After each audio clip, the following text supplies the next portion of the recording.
هاي يا جماعة، كنت بتكلم أنا ومي من فترة، كانت بتقول لي إن بعد 20-30 سنة كل الفيديوهات اللي نزلناها على السوشيال ميديا دي هتبقى المذكرات بتاعتنا. من ساعتها وأنا قررت إني أعمل الفلوجز دي، يعني كل حاجة حواليا بجد بسطاني، ونقدر نتبسط وببلاش جدا على فكرة.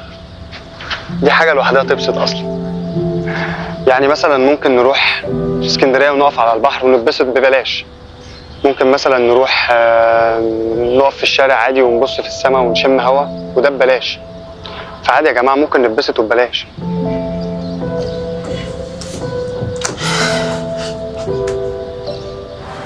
حضرتك الأستاذة نادين زيدان المنتج بتاعنا والإشراف بعد حادثة القطار حصلت. هل ممكن تكون هي متأثرة بالحادثة ولا بسبب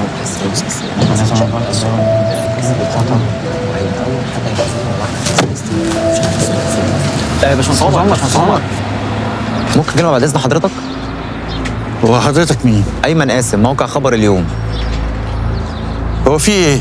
عايزين بس تعليق حضرتك على الفيديوهات اللي انتشرت الفترة الأخيرة بخصوص الأنسة مي وحالتها النفسية اللي ممكن تكون دفعتها للانتحار.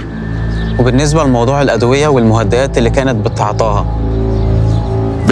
بنتي مش بتعاطى أي حاجة. بنتي شاطرة، بنتي كانت الأولى على دفعتها.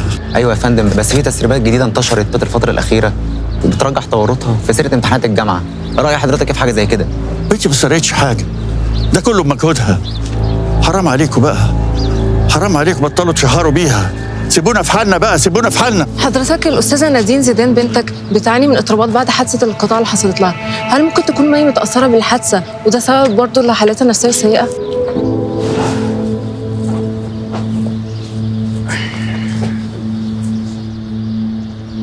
نادين بنتي بطلة، نادين بنتي بتكافح وبتتعب عشان تصل العالم الحقيقة. نادين بنتي طول عمرها بتقول إن احنا في عالم بيتحكم فيه مجرمين بيحاولوا يمسحوا هويتنا.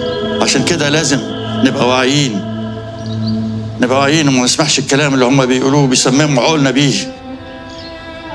كل ده بيعملوه عشان لما يتقضوا علينا ما لقوش حد يقف لهم. نادين بتحارب كل ده عشان يفضل فيكوا ناس واصلهم الحقيقة دي. أنا فخور بيها وفخور بمي، ومي لو كان نفسها في حاجة في حياتها كانت تبقى في قوة أختها نادين.